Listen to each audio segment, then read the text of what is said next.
Candidates for former Representative Filemon Vela's vacancy in District 34 are gearing up for next week's special election. NBC 23's Adam Cardona has more from the four candidates who all say education and school safety are on the top of their mind. Bringing our education back to where we're in charge of it. Juana Cantu Cabrera is a registered nurse and a Republican candidate on the ballot for District 34. She says education is a top priority of hers and believes that parents should be in charge of decisions in schools and not the government. I think the parents really need to be involved with the school system. I think that we're putting way too much pressure on our teachers to teach things that parents should be teaching. While Cantu Cabrera is concerned about the governing of school systems, her Republican opponent Mayra Flores is concerned about other issues in schools. School security. I am a mom of 4 young children, and after what happened in Uvalde, it's also a priority of mine. Flores, a respiratory care practitioner, says it's important for her to see funding for school safety. Just like I saw Congress rush $40 billion to Ukraine, I want to see that initiative.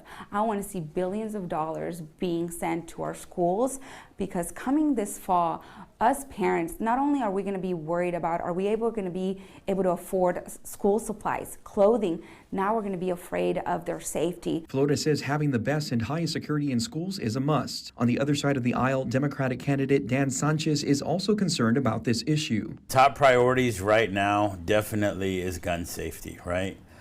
We live in Texas. Everybody likes their guns, but we also love our children. Sanchez is an attorney and says after the recent tragedy in Uvalde, gun safety should be an issue addressed by everyone. I think that with some gun legislation, that can be done, or at least some of these incidents can be avoided by not letting these guns fall into the wrong hands. That doesn't mean not letting anyone have guns at all, but let's be very careful. The way we're careful about who we allow to drive cars, who we allow to drink beer, who we allow to buy cigarettes, at what age, things of that sort, right? Let's just be very careful about that. Rene Coronado, another Democrat on the ballot, says as an Army veteran with a law enforcement background, he understands the importance of gun safety. I know weapons very well.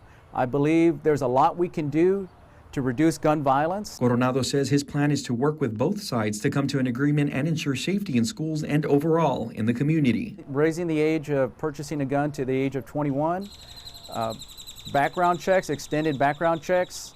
We can do red flag laws. I think there's certain things we can do with red flag laws to where if somebody's identified as a security threat or security concern, law enforcement can get involved early on as opposed to waiting till the end. He says although he would push for those recommendations, he also would ensure that gun rights are maintained. The candidate elected in this special election will serve a 6-month term. Putting local first, I'm Adam Cardona.